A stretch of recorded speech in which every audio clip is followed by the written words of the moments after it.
नमस्कार दोस्तों, मैं अतुल हूँ। आज शनिवार है और हर शनिवार की तरह इस बार भी आपको कहानी सुनाने का वादा है और इस बार भी आपके लिए एक कहानी लेकर आया हूँ और ढेर सारी बातें करेंगे, कुछ बताऊँगा, कुछ सुनाऊँगा।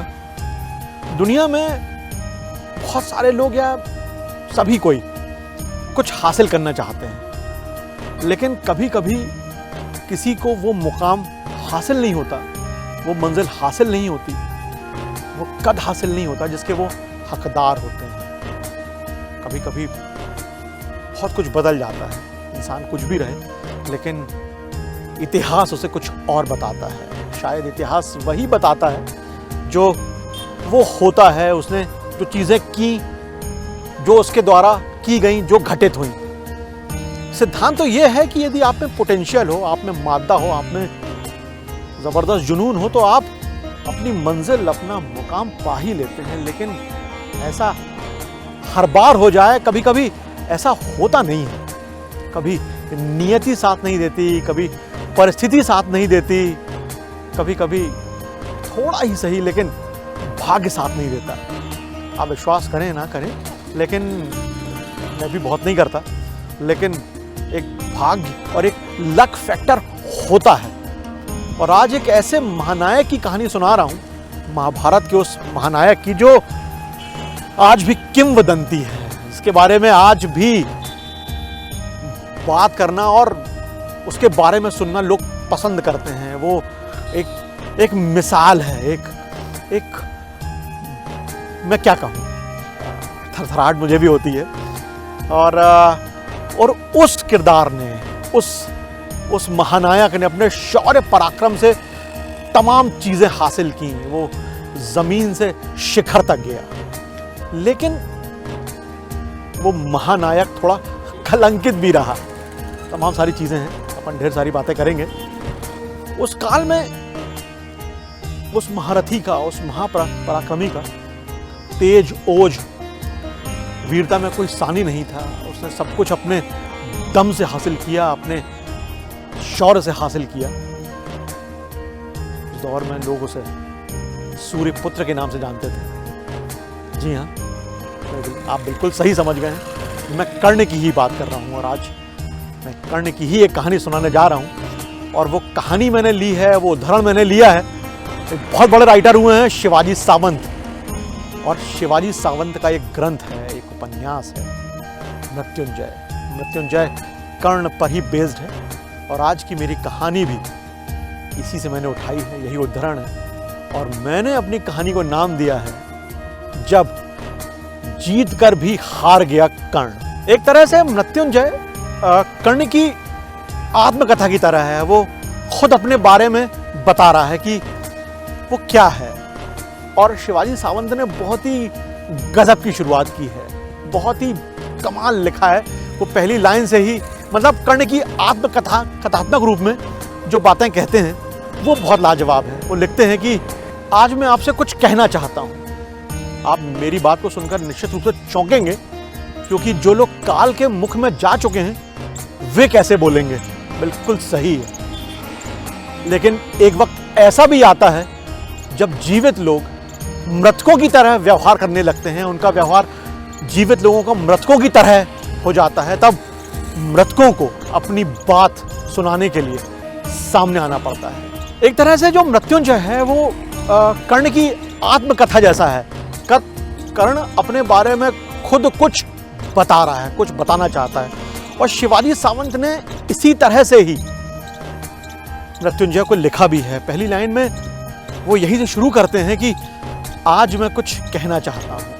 और मेरी ये बात सुनकर कुछ लोग चौंकेंगे कि जो लोग काल के मुख में जा चुके हैं, जो लोग काल कवलित हो चुके हैं, वो कैसे बोलेंगे।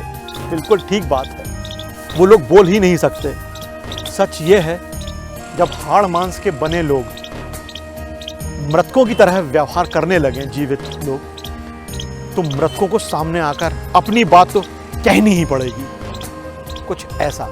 और ये जो पैरा है ये आपको थरथरा देता है कि कोई आपसे कुछ कहना चाहता है अपने बारे में झंझोड़ते हुए। तो ये हैं शिवाजी सावंत। बात कर्ण की हो रही है तो सबसे पहले बात कि कर्ण आए कहाँ से, कर्ण का जन्म कैसे होता है, वो कौन सी परिस्थिति थी जिसमें कर्ण अवतरित होते हैं, धरती पर आते हैं। और कर्ण है तो कर्ण की माएँ भी हैं। माएँ बोल रहा हूँ मैं बहुत जिम्मेदारी से कि दो माएँ हैं, एक जिन्होंने जन्म दिया और एक वो माँ जिन्होंने पाला। पहले बात जन्म देने वाली माँ की। कर्ण की माँ कुंती हैं, बिल्कुल सही बात।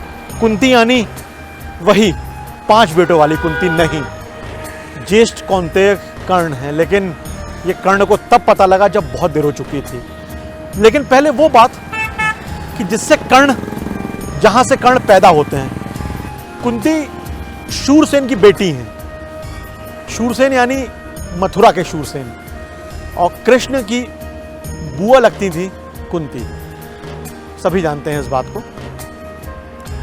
शूरसेन बहुत चाहते थे कुंती को, बहुत मतलब बेटी, एक तो बेटी हैं, लेकिन वो इतनी ज्यादा प्यारी हैं कि शूरसेन उसका वर्णन भी नहीं कर सकते थे। ठीक बात है, शूरसेन के एक मित्र थे, एक भोजपुर था और उसके शासक थे कुंती भोज। दोनों में प्रगाढ़ मित्रता थी। तो एक दिन यूं ही कुंती भोज और शूरसेन कहीं शिकार पे गए हुए थे, तो शिकार मिला नहीं, तो ये दोनों खाली हाथ लौटे। तो कुंती भोज कुछ निराश से थे, तो शूरसेन को लगा कि यार शिकार नहीं मिला है और ये वजह होगी शायद कि ये थोड़े से खिन्न होंगे। तो उन्होंने पूछा भी कि क्या हुआ यार, कि तुम थोड़े से उदास हो, नहीं मिला नहीं मिला, कोई बात नहीं, कभी और कोशिश कर लेंगे। लेकिन कुंती भोज ने जो कहा उससे शूरसेन हिल गए। कुंती भोज ने ये कहा शूरसेन से कि यार पुत्री नहीं है, ना पुत्र है ना पुत्री है, संतान नहीं है, क्या होगा मेरे बाद राज्य का। तो शूरसेन ने कहा कि बस इतनी सी बात, तो जो मेरी संतान होगी, पहली संतान, वो तुम्हारी, ये तुम्हारे दोस्त का वचन है। बात सही होती है और शूरसेन को एक पुत्री होती है और शूरसेन इसका नाम रखते हैं प्रथा। प्रथा प्रथा और यही प्रथा ही अपन आगे कहानी ले चल रहे हैं। तो जैसे ही प्रथा बड़ी होती हैं, थोड़ी सी बड़ी होती हैं, खेल रही हैं महल में, मथुरा में, पिता के यहाँ चहचहा रही हैं, अपनी अलरता में हैं, पता ही नहीं है कि पिता किसी को वचन दे चुके हैं। मैं तो मथुरा में मेहमान ही हूँ, ये अंदाजा भी नहीं है प्रथा को। पिता वचन दे चुके हैं। एक दिन पिता ने यूं ही आनंद फानंद में कहा कि चलो कहीं चलना है। रथ में बैठाते हैं, रथ दौड़ रहा है, वल्गाएं हाथ में है सारथी के और तेजी से दौड़ा जा रहा है मार्ग पर। निर्बाध भोजपुर में आ जाते हैं। प्रथा को पता भी नहीं है कि क्या होने वाला है और जैसे ही अगवानी होती है और सब कुछ होता है और शूरसेन अपनी बेटी को सौंप कर कहते हैं कुंती भोज को कि आज से तुम्हारी बेटी हुई, यही वचन था और संभालो इसे। इसके पहले प्रथा कुछ समझ पाती कि पूरी दुनिया बदल चुकी थी। वो महल में दौड़ी कि इतने में निकल गए वो कहते हुए, बोले पिताजी एक बार गले तो लगा लीजिए। तो शूरसेन ने यह कहा कि एक बार जब क्षत्रिय किसी को कुछ दे देते हैं और चल पड़ते हैं देकर, तो मुड़कर नहीं देखते हैं। आज से तुम सिर्फ और सिर्फ कुंती भोज की ही बेटी हो। जो होना था वो हो चुका था। कुंती भोज के यहाँ प्रथा रहने लगती हैं। छोटी बच्ची है, कुछ जानती नहीं है, कुछ समझती नहीं है, क्या हो गया अचानक से जिंदगी ने कौन सा मोड़ ले लिया, अभी भी समझ में नहीं आ रहा है। रो रही है, दुखी है। ये सब कुंती भोज को अच्छा नहीं लग रहा है कि यार ठीक है, हम दोनों दोस्तों की बात थी, हो गई, वो देके चले गए, लेकिन यार ये भी बच्ची है, इसका भी तो कुछ जीवन है। ये हम दोनों दोस्तों के वचन का थोड़ी है, क्षत्रियों का वचन हो गया, नहीं। एक बच्ची के जीवन से बड़ा कुछ नहीं होता। तो कुंती भोज ने ठान लिया कि मैं इसे मथुरा छोड़ आऊंगा। तो बोले चलो प्रथा तैयारी करो, तो मैं मथुरा छोड़ आते हैं। बात ठीक है, तो बहुत अच्छी हो, लेकिन मैं ये नहीं देख सकता तुम्हारी आंखों में आंसू। और उसी वक्त प्रथा बड़ी हो जाती है, उसी वक्त अपनी कटार निकालती हैं, उस पर अंगूठा छीलती हैं, रक्तपात होता है, खून निकलता है, तो कहती है बस पिताजी तिलक कर दीजिए, मैं आप ही की बेटी हूं, मैं भी क्षत्राणी हूं। और क्षत्राणी जो एक बार वचन ले लेती है हमेशा फिर उसी वचन की होती है। कुंती बोध बहुत खुश होते हैं। खुश क्या होते हैं, मतलब बहुत गौरवान्वित महसूस करते हैं, और उस दिन सिर पर हाथ फेरते हुए कहते हैं कि आज से तुम प्रथा नहीं कुंती हो। यहां से वो कुंती, वो प्रथा कुंती के रूप में आ जाती है। एक बार कुंती भोज के पड़ोसी राज्य ने उनके खिलाफ युद्ध छेड़ा। मामला थोड़ा सा गंभीर था। कुंती बड़ी हो चुकी थी, सारी चीजें संभाल चुकी थी। कुंती ने अपने पिता का तिलक किया। आशीर्वाद तो नहीं दे सकती थी, लेकिन आंखों में क्षत्राणी की तरह वीरता दिखाते हुए पिता को विजयी होकर लौटने के लिए कहा। बहुत भयंकर युद्ध हुआ। कुंती भोज जीत भी गए। कुंती भोज अपने राज्य आते हैं और विजय का उत्सव चल रहा है, जैसा कि होता भी है। एक राजा जीत कर आए तो एक अलग ही उत्साह होता है, पूरा राज्य खुश है, जश्न मनाया जा रहा है, सब खुश हैं, नाच गाना चल रहा है। लेकिन तभी एक गजब सी घटना होती है। दुर्वासा ऋषि का आगमन होता है महल में, और वो दुर्वासा, जमदग्नि के पुत्र दुर्वासा, यानी वो दुर्वासा जिनके कमंडल में शायद पूरी दुनिया का क्रोध है। अमूमन ऋषि विनम्र होते हैं, बहुत सदाशयी होते हैं, कोई क्रोध नहीं होता, विनम्रता की प्रतिमूर्ति होते हैं। लेकिन दुर्वासा इससे उलट हैं, क्रोधी हैं वो, और भयंकर क्रोधी हैं।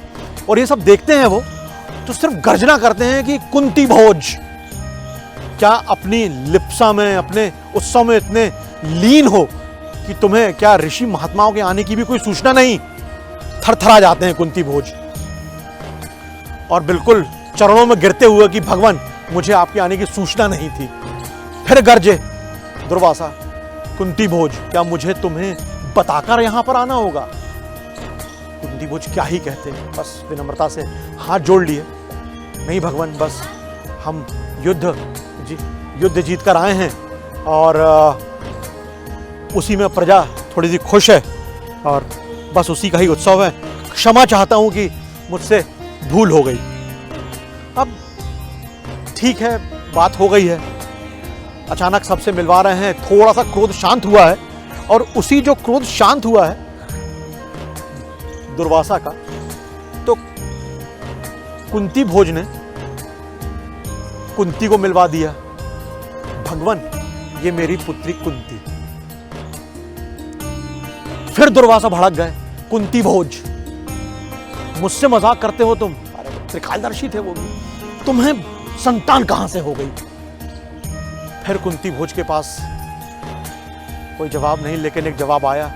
बोले भगवान, मैंने अपने मित्र और मथुरा नरेश शूरसेन की पुत्री पृथा को गोद लिया है। अब ये मेरे यहां आ गई है तो मैंने इसे कुंती नाम दिया है। अच्छा, बात थोड़ी सी डाइल्यूट होती है, थोड़ी सी शांत होती है। दुर्वासा एक काम से आए थे, और बहुत बड़े काम से आए थे। दुर्वासा उस समय ऋषि मुनि कहीं भी कुछ काम से ही जाया करते थे, लेकिन दुर्वासा का रोल थोड़ा सा अलग था, क्रोधी थे। मैं तुम्हारे यहाँ यज्ञ करना चाहता हूँ। फिर से कुंती भोज ने कहा, प्रभु की जैसी आज्ञा, इसमें मुझे कोई आपत्ति नहीं हो सकती, है सौभाग्य है मेरा। बोले कुंती आपकी सारी मदद करेगी, सारी सेवा में रहेगी, जैसा आप चाहें। दुर्वासा के लिए कुटिया बन जाती है, दुर्वासा लीन हो जाते हैं, और छोटी सी बच्ची, कोई बहुत ज्यादा उम्र नहीं थी कुंती की, पहला अनुभव, और वो भी दुर्वासा के साथ, एक ऐसे ऋषि के साथ जो कभी भी शाप दे सकता है, वरदान तो छोड़िए, जो कि शाप को अपने अंगुलियों में और होठों पर लेके चलता है, वो कुछ भी कर सकता है। और एक ऐसे ऋषि को कुंती को साधना है। लेकिन जब आवाज आई तब कुंती ने किया, दिन रात एक कर दिया, सब कुछ अच्छे से चलता रहा।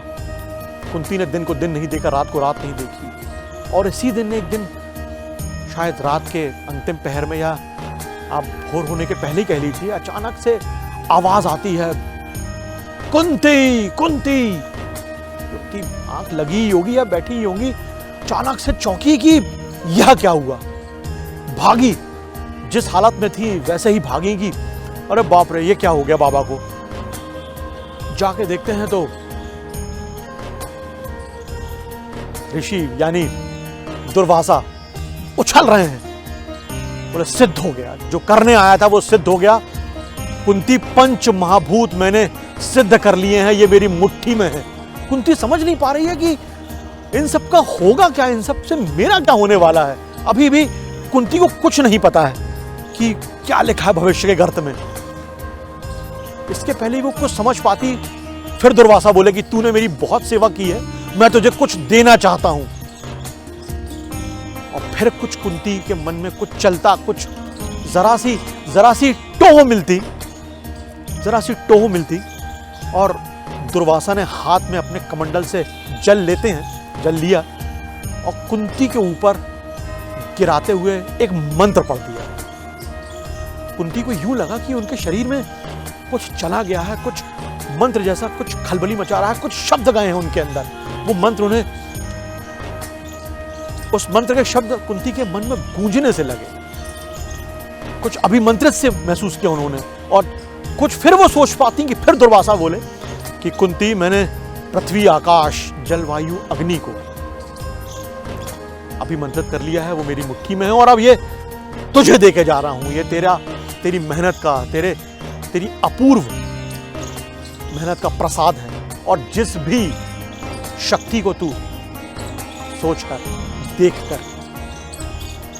बुलाना चाहेगी और ये मंत्र पढ़ेगी उसे देखकर, वो शक्ति तुझे अपने ही जैसा पुत्र देकर चली जाएगी। कुंती फिर कुछ समझ पाती, इतने में दुर्वासा झूमते हुए न जाने कहां से कहां ओझल हो गए। कुंती बस ठगी सी खड़ी रह गई कि ये क्या हुआ, ये कौन सा मंत्र है, ये मेरे मेहनत का प्रसाद है कि क्या है। कुछ नहीं समझ पा रही थी। कुंती को दुर्वासा का मंत्र मिल चुका है। कुंती को नहीं पता कि इसका क्या करना है, क्या नहीं करना है। बच्ची है, 15-16 साल, 17 साल की रही होंगी, मिला के कम उम्र थी। क्या जानेगी एक बच्ची क्या करके चलेगा। दुर्वासा है, कुछ भी कर सकते हैं। एक सुबह बगीचे में टहल रही हैं तो सूर्य उदय ही हो रहे थे, लालिमा लिए हुए, और बड़ा खूबसूरत से लगे सूर्य, सभी को लगता है। लेकिन इस बच्ची को कुछ अलग तरह से सूर्य दिखे कि यार, महर्षि ने कहा था कि यदि मैं किसी को देखकर, शक्ति को देखकर ये मंत्र कहूं तो कुछ होगा। कुछ प्रयोग नुमा को सूझा और सूर्य निकल ही रहे थे, जो ये आभा निकल रही थी और कुंती ने वो मंत्र पढ़ दिया, बोल दिया। कुछ घटित सा हुआ और कुंती को कुछ सेकंड्स में, कुछ पलों में ये लगा कि एक अग्निपुंज, एक प्रकाश पुंज उनके शरीर के पार हो गया है। समझ नहीं पाई और जैसे ये घटना हुई तो कुंती बेहोश जैसी हो जाती हैं और फिर उनको अपने महल में ले जाया जाता है। बहुत शरीर का टेम्परेचर, तापमान बहुत बढ़ गया था, गर्म हो गई थी, एकदम तप्त। लेकिन अभी भी कुछ पता नहीं, कुछ बुखार सा रहने लगा, कुछ अनमनायस रहने लगी, कुछ नहीं बोलने की इच्छा करने लगी। एक उनकी धात्री थी, मतलब बहुत करीबी सहयोगी थी, काफ़ी एजेंट थी वो। उन्हें कुछ समझ में आया कि कुछ ऐसा है जो घटित हुआ है। 1 महीने 2 महीने बाद कुछ पेट सा दिखना शुरू हुआ, या कुछ पेट में कुछ ऐसा लगने लगा कि समथिंग इज इन, कुछ अंदर है। और कहानी बढ़ी तो 4-5 महीने गुजरे, उसके बाद चीज़ें बिल्कुल साफ हो गई। धात्री ने कुंती को समझाया कि जो भी हुआ है कुंती ने पूरी चीज़ें बताई कि ऐसा ऐसा हुआ। बोले आपके अंदर नवजात पल रहा है, बच्चा है आपके अंदर, आपके गर्भ में, और आप बहुत जल्दी ही इसे धरती पर लाएंगी, लाने वाली हैं। क्या ही करती कुंती? बोले मुझे तो जन्म देना है, मेरा बच्चा है, मेरी संतान है। बोले कैसे होगा? बोले वो मैं नहीं जानती, लेकिन मैं इस संतान को जन्म दूंगी। सारी व्यवस्थाएं की गई, कहीं कुंती को अलग शिफ्ट किया गया, किसी को आने से मना किया गया, हो सकता था उस समय। अंततः 9 महीने बीतते हैं और कुंती ने एक बेहद खूबसूरत बच्चे को जन्म दिया था। मांसल कुंडल थे उस बच्चे के, गौरवर्णी, दूध की जगह तरह एकदम सफेद भक। लेकिन क्या ही कहें, कुंती रो रही हैं कि इस बच्चे को मुझे पालना ही है, मुझे अपने पास ही रखना है इस बच्चे को। धात्री कह रही है कि नहीं नहीं मेरी बच्ची, ऐसा नहीं हो सकता, तुम्हें इस बच्चे को अपने से दूर करना ही होगा, अपने लिए, महाराज के लिए, तुम्हारे भविष्य के लिए। लेकिन कुंती मानने को तैयार नहीं है, और धात्री ने वो किया जिसके लिए कोई राजी नहीं होता। वो एक चांदी की पेटी का लेके आई, अंदर मखमल बिछाया, बच्चे को रखा और बोलिए, और कहा कुंती से कि इसे बहाओ, इसे आपको बहाना ही होगा। यदि जीवन इसके भाग्य में होगा तो ये जीवित रहेगा, लेकिन इसे आपको दूर करना ही होगा। यही बच्चा था, यही वो जो महान नहीं कहला पाया, वही करना है। वो पेटिका बहा दी जाती है नदी में।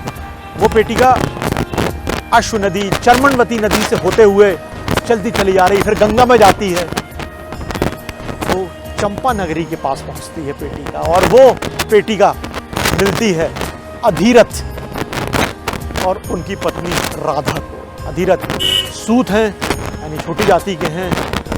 अधिरथ धृतराष्ट्र के सारथी हैं, हस्तिनापुर दरबार में सारथी हैं। कर्ण उन्हें मिलता है। कर्ण राधा और अधिरथ को मिल गए हैं, इसलिए राधे भी कहा जाता है। कर्ण नाम रखा ही गया था।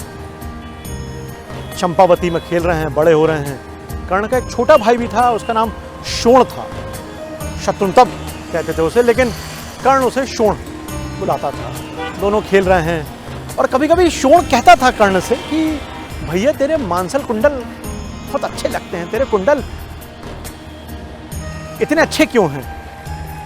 कर्ण कुछ कह नहीं पाता था। कर्ण को ही नहीं पता था कि यार मेरा रूप अलग, मेरा रंग अलग, और मैं डिफरेंट क्यों हूं? उसका कोई जवाब नहीं होता था।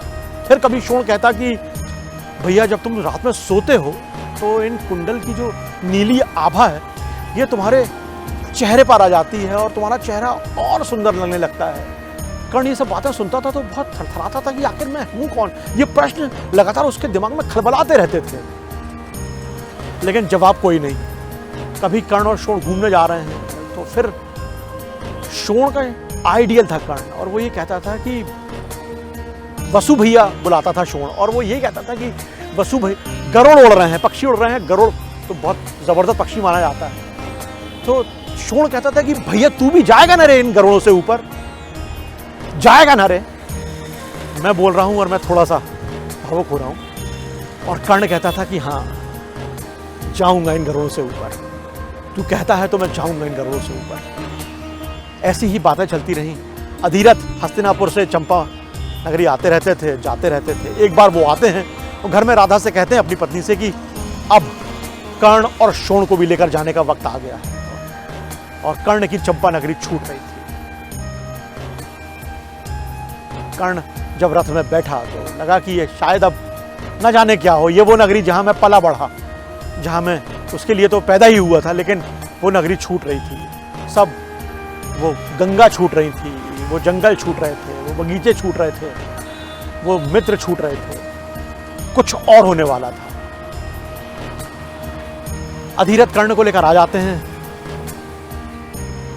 हस्तिनापुर, धृतराष्ट्र मिलवाते हैं, पुत्र है और मैं से चाहता हूं कि युद्ध शिक्षा मिले। धृतराष्ट्र कहते हैं ठीक है, एक मंत्री से बात करवा देते हैं और उसके बाद इंतजाम हो जाता है। दुर्योधन भी मिलता है। जाते हुए जब ये लोग लौटते हैं तो दुर्योधन भी मिलता है, और दुर्योधन कहता है अधीरथ से कि काका ये सही में आपका पुत्र है, आप में और इसमें तो जमीन आसमान का फर्क है, ये तो धवल सफेद है, मतलब कुंडल है इसके, मतलब ये लगता ही नहीं है आपका पुत्र। कुछ बोल नहीं पाते हैं अधीरथ, क्या ही बोलेंगे।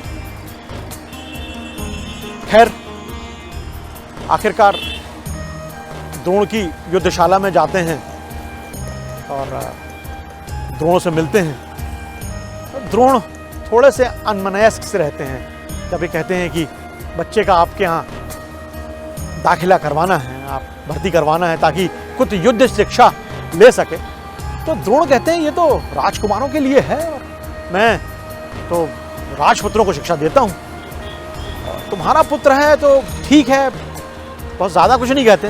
बोले ऐसे कृपाचार्य की पथिक में, कृपाचार्य के गुट में इसको भर्ती करवा दो और ये वहाँ शिक्षा ले लेगा। ठीक है, कुछ खराब सा लगता है कर्ण को कि यार ऐसे भी गुरु होते हैं क्या, लेकिन चलिए कुछ नहीं, जो होना था हो गया, उसे तो अपने काम से काम है। शिक्षा शुरू हो जाती है और 24 घंटे एक ही काम है कि पारंगत होना है, निष्णात होना है हर चीज में, हर विधा में, हर एक डिपार्टमेंट में। कर्ण यही सोच के गया था। इसी बीच कर्ण और अर्जुन की मुलाकात होती है, बहुत ही चमत्कारी ढंग से वो मुलाकात होती है, और एक अजीब सी घटना होती है कि जब दोनों खड़े हैं, जब कर्ण अर्जुन को देखता है तो लगता है कि अर्जुन थोड़े से सांवले हैं। बोले यार ये सांवली सी सुगठित सी काया वाला यही अर्जुन होगा, कुछ ऐसी ही बात है। अर्जुन भी अपने टशन में है और दोनों खड़े हुए हैं और दोनों के बीच में एक भयंकर सांप आकर गिरता है ऊपर से। ये बड़ी विचित्र सी घटना थी और कर्ण चौंक जाते हैं कि न जाने भविष्य में क्या होने वाला है। खैर किसी पक्षी ने, शायद गरुड़ ने ही, वो सांप को ले जा रहा था और सांप छूट गया, दोनों के बीच में आके गिर गया। फिर से गरुड़ आता है और उस सांप को लेके चला जाता है। तो इस घटना ने भी कर्ण के मन पर बहुत गहरा प्रभाव डाला कि यार मेरे और अर्जुन के बीच में सांप आकर कैसे गिर गया। कर्ण युद्धशाला में 2 लोगों के करीब आ चुका है। दुर्योधन भी उसे अच्छा लगता है, देखिए यहीं से सारी गतिविधियां बनने लगती हैं, सारी चीजें वैसे ही तय होने लगती हैं कि आपको कौन अच्छा लगता है, आपके पक्ष में कौन है, आप किसके पक्ष में होना चाहते हैं, ये सब कुछ होने सा लगता है, खुद ब खुद उसकी चीज़ें सामने आने लगती हैं। तो कर्ण को दुर्योधन अच्छा लगने लगा था, न जाने क्यों। उसका रोबीला व्यवहार, उसका जो दम्भ है दुर्योधन का, वो कर्ण को अच्छा लगने लगा था। अश्वत्थामा की दार्शनिक बातें उसे अच्छी लगती थी।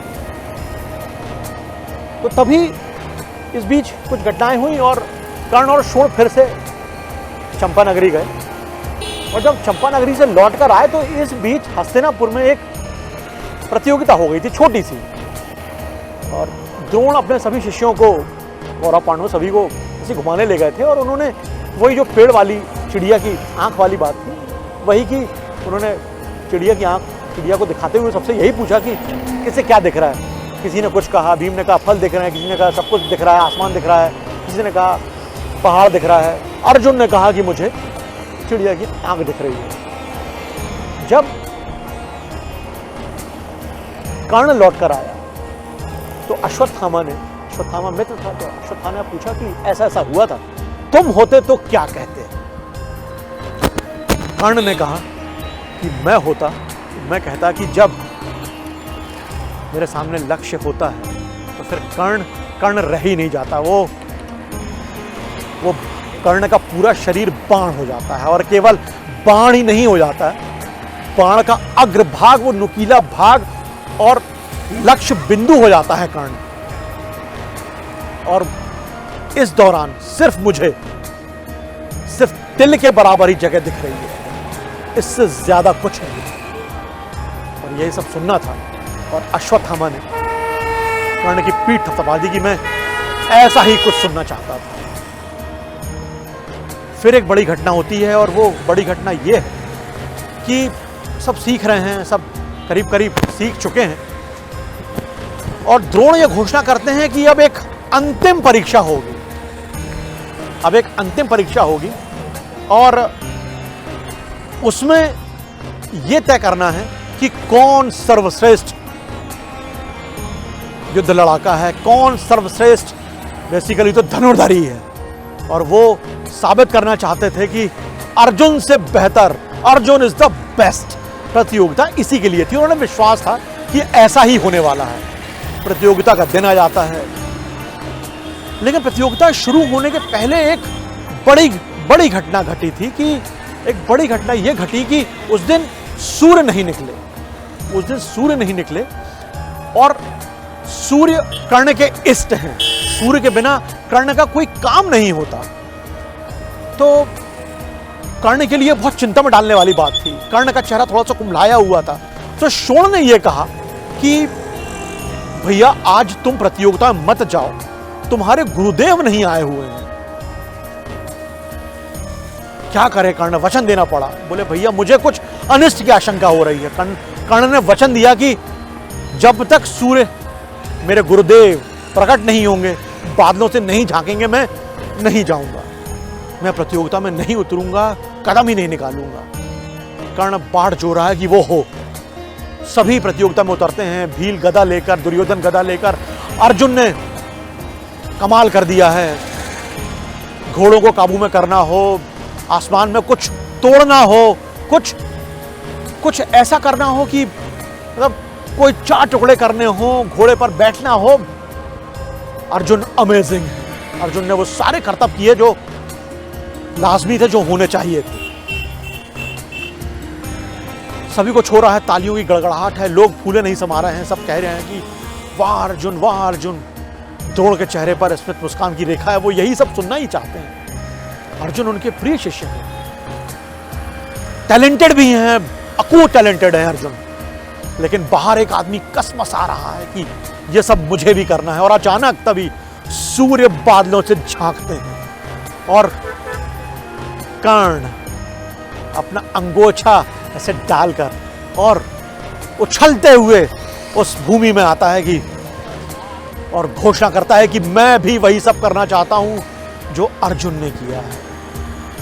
मंत्रणाएं होती हैं, भीष्म बैठे हुए हैं,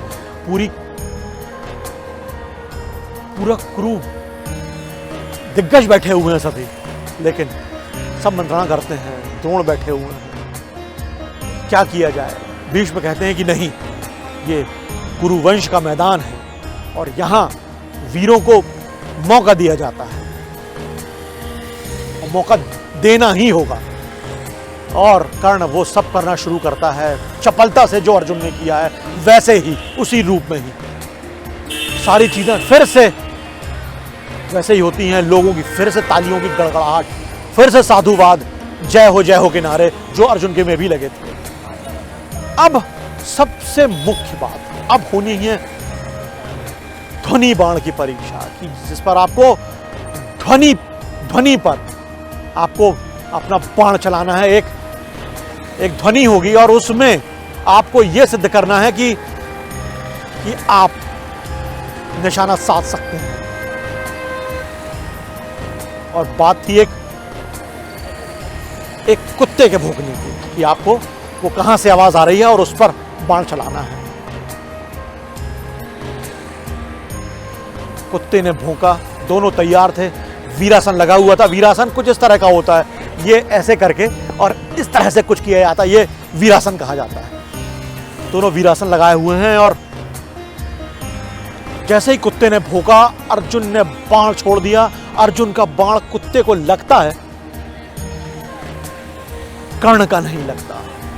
कर्ण धड़ाम से गिर जाते। कर्ण का बाण कहीं और लगा था। कर्ण को पता ही नहीं कि वो क्या कर गए थे। कर्ण को लगा वो हार गए, सारी चीजें नेस्त नाबूद हो गई। श्रेष्ठ धनुर्धर होने का उनका सपना चकनाचूर हो गया है। उन्होंने मान लिया कि अर्जुन सर्वश्रेष्ठ है और घोषणा यह हुई थी कि जो जीतेगा उसे एक नीलकमल की माला पहनाई जाएगी। तो अभी यही अर्जुन को नीलकमल की माला पहनाई जा चुकी थी। तभी कर्ण उदास हैं, जाने की तैयारियां हैं, लेकिन तभी भीष्म ने एक आवाज लगाई सबको रोकने के लिए, और सब रुकते भी हैं। और भीष्म कहते हैं कि द्रोण, आप शिष्य प्रेम में इतने भावुक हो गए कि आपको एक वो मंजुल ध्वनि, करतल ध्वनि सुनाई नहीं दी। यहां पर सिर्फ 4 लोग हैं जो ध्वनि पर निशाना लगाने में निष्णात हैं, मैं, आप, अर्जुन और कर्ण, और दोनों ने वही काम किया है। आपका शिष्य थोड़ा सा पीछे रह गया है, अर्जुन ने बेहतर किया है, लेकिन सर्वश्रेष्ठ काम कर्ण कर गया है। कैसे? कुत्ते के भौंकने से पहले एक मंजुल ध्वनि, बहुत धीमी आवाज में एक ध्वनि आई थी, वो मैंने सुनी, आपने सुनी और कर्ण ने सुनी। अर्जुन संभवतः नहीं सुन पाए, और कर्ण ने उस मंजुल ध्वनि पर निशाना लगा दिया। और वो मंजुल ध्वनि देखी जाए जहां पर वो पक्षी ने कही थी। एक आदमी को भेजा जाता है, लेकर आता है एक चिड़िया की गर्दन में एक छोटा सा, एक बहुत हल्का सा बाण लगा हुआ था। चिड़िया से बाण निकाला जाता है, लेकिन तब तक सब कुछ हो चुका था। कर्ण गदगद था कि भीष्म ने मुझे सराहा, मुझे सम्मान दिया, लेकिन तब तक भी बहुत कुछ हो चुका था। विजेता अर्जुन हो चुके थे। अब जब कर्ण ने एक बड़ा निशाना लगा लिया, तो अब बात आई कि किसको वो पदवी दी जाए। बात जाति पर आ जाती है। कृपाचार्य को बुलाया जाता है, क्योंकि वो उनके ही पथिक का शिष्य था, उनके ही पथिक में शामिल था। कृपाचार्य ने कहा भी कि हाँ, ये कृपाचार्य ने बताया कि ये अधीरथ पुत्र है, सूत पुत्र कर्ण है, और ये मेरे ही पथिक में शिक्षा प्राप्त कर रहा है, और ये क्षत्रिय नहीं है, और ये प्रतियोगिता तो क्षत्रियों के लिए थी। तभी दुर्योधन खड़ा होता है कि कैसा क्षत्रियत्व और कैसी जाति। बस यही वो टर्निंग पॉइंट है, यही वो एक बड़ी चीज है कि जब कर्ण किसी के द्वारा हथिया लिए जाते हैं। दुर्योधन आता है और दुर्योधन ने बोलता है, ये सूत पुत्र है तो है, लेकिन आज से इनकी जाति और कुल बदल जाएगा। आज से राज्याभिषेक के बाद सब कुछ बदल जाने वाला है। दुर्योधन ने तुरंत आनंद फानन में मुकुट मंगवाया, जल मंगवाया, पुरोहितों को बुलवाया। वहीं मैदान में कर्ण का राज्याभिषेक किया गया, उसे अंग देश का राजा बना दिया गया। कर्ण अंगराज हो जाते हैं, और केवल अंगराज ही नहीं होते, वो हमेशा दुर्योधन के लिए समर्पित रहने के लिए, दुर्योधन के लिए हमेशा प्राण पर से न्यौछावर होने का प्रण ले लेते हैं। चाहे कुछ हो जाए, तुम्हारी दोस्ती नहीं छोड़ूंगा, तुम्हें नहीं त्यागूंगा, चाहे कितनी भी विकट परिस्थिति आ जाए। कर्ण हो किसी भी परिस्थिति में, कर्ण हमेशा मित्र, तुम्हारे साथ ही रहेगा सदैव। दुर्योधन ने वो कर लिया था, दुर्योधन ने वो तुरुप का पत्ता हासिल कर लिया था जो कोई नहीं कर सका था। एक तरह से ब्रेन वॉश ऐसा हो गया था। राज्याभिषेक होते ही, अंग देश का राजा बनते ही, कर्ण और दुर्योधन हमेशा के लिए साथ हो जाते हैं। एक युति बन जाती है और एक इतिहास बदल जाता है। कर्ण कुछ और ही हो जाते हैं। कर्ण हार गए थे, जीत गए थे, लेकिन हार गए। हार गए तो कुछ पा गए तो बहुत कुछ हार गए। बस यही थी आज की कहानी। दोस्तों, कभी कभी सब कुछ सही होते हुए परिस्थितिवश कुछ फैसले गलत हो जाते हैं, या ये कहें कि आपको पता ही नहीं होता कि आप जो फैसला ले रहे हैं वो कैसा ले रहे हैं, और वो फैसला गलत होता है, और ये फैसला आपकी ज़िंदगी बदल देता है, उलट देता है, सब कुछ उथल पुथल सी मचा देता है। कहानी मैंने आपको महाभारत काल की सुनाई है, लेकिन एक आधुनिक सा उदाहरण दे रहा हूँ। काफ़ी पहले, 25 साल पहले एक ऐड आया करता था तो उस एड में सुभाष घई आते थे और वो बड़ा अच्छा डायलॉग बोल के गए थे कि रील और रियल में एक ही अंतर होता है। रील यानी फिल्मों में, और रियल मतलब रियल लाइफ में, असली ज़िंदगी में। रील और रियल में बस एक ही फ़र्क होता है कि रियल में रीटेक का मौका नहीं होता। आप जो हो गया वो हो गया, आप बदल नहीं सकते। शायद बिल्कुल सही है। करने के साथ भी शायद ऐसा ही कुछ हुआ कि सब कुछ वो करते चले गए, लेकिन अंत में जब उन्हें कुछ पता लगा तो लौटने का मौका रहा नहीं। फिर तो अपनी पारी खेल चुके। आप करियर कह लें, इतिहास कह लें, भविष्य कह लें, आपके फैसले ही आपका मयार तय करते हैं, आपका कद तय करते हैं, आपकी सोच तय करते हैं, आपको अंतिम मंजिल तक आपके फैसले ही ले जाते हैं। फिर वो कोई भी मंजिल हो सकती है, कोई भी, वो आपके फैसले पर ही डिपेंड करता है। कर्ण अपराजय थे, किसी के हाथ में आने वाले नहीं थे। सूर्यपुत्र थे, कवच कुंडल लेकर आए थे, लेकिन किसी फैसले ने उनसे शौर्य भी छीना। शौर्य तो चलिए था ही, लेकिन वो गरिमा, वो पद, वो जबरदस्त भाव जो करने के लिए होना चाहिए था, उनके फैसलों ने उनसे छीन लिया। ज़्यादा ज्ञानवाणी हो गई हो तो माफ़ी चाहता हूँ। अगले शनिवार शाम 6 बजे फिर एक नई कहानी के साथ आऊँगा। तब तक स्वस्थ रहिए, खुश रहिए, अपनों के साथ रहिए और सुनते रहिए मुझे, यानी अतुल को। हमारी कहानी अच्छी लगती हो तो हमारा YouTube चैनल भी सब्सक्राइब कीजिएगा और अपनों से भी करवाइएगा। अगले बार भी आपको कर्ण की ही कुछ और कहानियाँ सुनाऊंगा। मृत्युंजय से ही गजब है, क्या क्या किया और क्या क्या होते चले गए। उनकी शादी कैसे हुई, कैसे कुछ करना चाहते थे, कुछ हो गया। तो अगले बार एक और कहानी सुनाऊंगा कर्ण की। तब तक जुड़े रहिए। जय हिंद।